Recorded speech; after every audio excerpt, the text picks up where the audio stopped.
नमस्कार। तपाईँले के यो लेखा परीक्षकको जुन हस्ताक्षर हुन्छ त्यसको तल रहेको यो युडिआइएन नम्बरलाई कतिको ख्याल गर्नु भएको छ?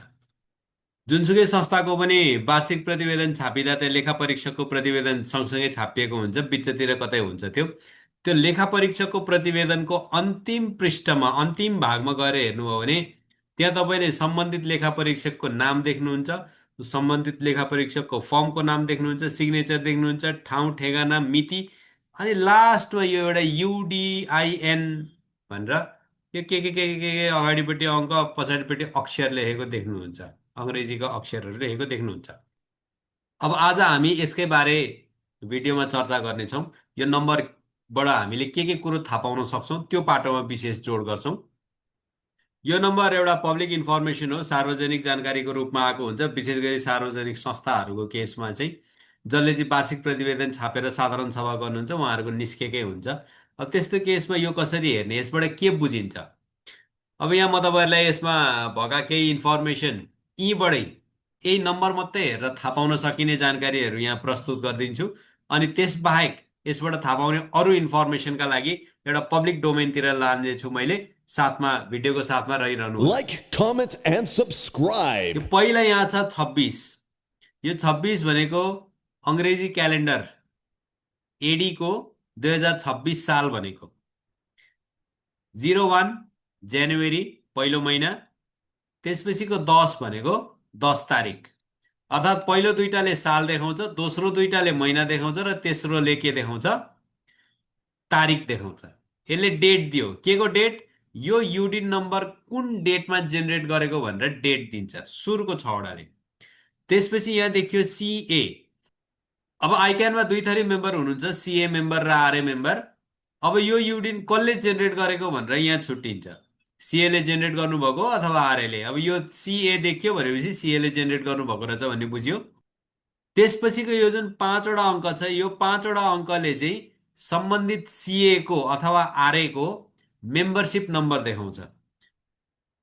अब यो जुन सिएले निकाल्नु भएको युडिन हो उहाँको मेम्बरसिप नम्बर चाहिँ कति रहेछ? 1240 रहेछ। त्यहाँदेखि पछाडि यो जुन 5वटा अक्षर हामी देखिरहेछौँ यी अक्षर चाहिँ ऱ्यान्डमली जेनेरेटेड हुन्छ। भन्नुको अर्थ यहाँसम्म जुन इन्फर्मेसन छ सुरुको 6वटा अङ्क त्यसले मिति दियो, त्यसपछिको 7वटा क्यारेक्टर दुईटा अक्षर भनौँ, दुईटा अक्षरले त्यसपछिको दुईटा अक्षरले सिए मेम्बर अथवा आरए मेम्बर भनेर छुट्याइदियो, त्यसपछिको 5वटा अक्षरले मेम्बरसिप नम्बर दियो, लास्टको 5वटा जुन छ त्यो चाहिँ वास्तविक के हो भने यसको कोड हो, ऱ्यान्डमली जेनेरेटेड कोड। अब हामी जाउँ यसको अर्को पक्षतर्फ। अब यो त यसबाट त यति थाहा पाइयो कहिले जेनेरेट गरेको, कसले जेनेरेट गरेको, तर कुन संस्थाका लागि गरेको भन्ने कुरो त छैन यहाँ। त्यो कुन संस्थाका लागि गरेको त्यो पाटो चाहिँ अब हामी यहाँ गएर हेर्छौँ। तपाईँहरूले युडिन चेक भनेर यही देखिन्छ, तपाईँले युडिन हानिसक्दा एउटा युडिन चेक भन्ने अप्सन पनि सँगसँगै आउँछ। त्यो युडिन चेकमा गएर तपाईँहरूले यो चिज चेक गर्न सक्नुहुन्छ। यो चेक गर्नका लागि एकदम खुल्ला छ, पब्लिकली एभाइलेबल छ, जसले पनि चेक गर्न सक्नुहुन्छ। पहिला आफ्नो एउटा नाम हाल्नुपर्छ, मैले हालिदिएँ, मेरो नाम प्रज्वल अधिकारी भनेर हालिदिएँ। युडिन नम्बर अगाडि त्यही भएको 260110 सिए 01240। त्यसपछि के छ हामी हेरौँ, एक्सबिएएफएल सबै स्मलबाट छ, एक्सबिएएफके। ल अब त्यसपछि आइएम नट अ रोबोट, गजब छ, मिसिनले चेक गर्छ मान्छेलाई मान्छे हो कि होइन भनेर। अघि बढौँ। अब यसलाई सबमिट थिचिसक्दा यहाँ के आयो? अब यहाँ विभिन्न विवरण आउन थाल्यो।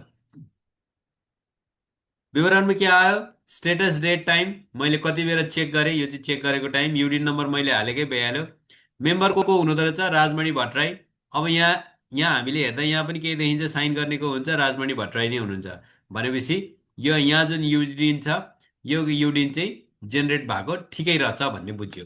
त्यो गलत युडिन हालेको होइन रहेछ, युडिन ठगेको होइन रहेछ, राजमणि भट्टराई भन्ने सिएले नै साइन गर्नुभएको रहेछ, उहाँले जेनेरेट गर्नुभएको रहेछ भन्ने बुझ्यो।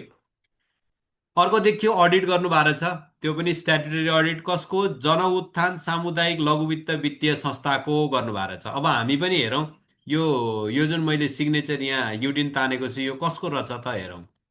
अब हामीले पनि यहाँ माथि हेर्छौँ भने यो रिपोर्टको अगाडिको पाटोमा गयौँ भने यहाँ देखिसक्यो हामीले यो कसको रहेछ, जनउत्थान सामुदायिक लघु वित्त वित्तीय संस्थाको, कहिलेको, 82 मसान्तको। अब त्यो पाटो पनि यहाँ चेक गरौँ, के देखियो, 81 82 को देखियो, साइन गरेको मिति 26 को जनवरी 10, अघि हामीले नम्बर हेरेर पत्ता लगाइसकेका थियौँ। अनि अब मूल पाटो के छ भने यसको स्टेटस एक्टिभ छ। यतिबाट हामीले के थाहा पायौँ भने पहिलो कुरो अडिटर चेक गर्न सक्यौँ, एउटा पाटो जेन्युन हो होइन थाहा पाइयो, त्यही अडिटरले निकालेको हो कि होइन त्यो पनि थाहा पाइयो। दोस्रो त्यही संस्थाको लागि निकालेको हो कि होइन त्यो पनि थाहा पाइयो, त्यही सालको लागि निकालेको हो कि होइन त्यो पनि थाहा पाइयो। अनि यो डकुमेन्ट अहिले एक्टिभ छ कि छैन, अर्थात् साइन गर्ने बेलामा निकालेर पछि फेरि यसलाई चाहिँ क्यान्सल गरेको हो कि होइन, त्यो सब पाटो थाहा पाइन्छ। त्यही भएर तपाईँले यति हेरेको आधारमा तपाईँहरूको रिपोर्टमा जुन युडिन नम्बर लेखिएको छ त्यो चाहिँ सक्कल हो होइन त्यो कुरो पत्ता लगाउन सक्नुहुन्छ।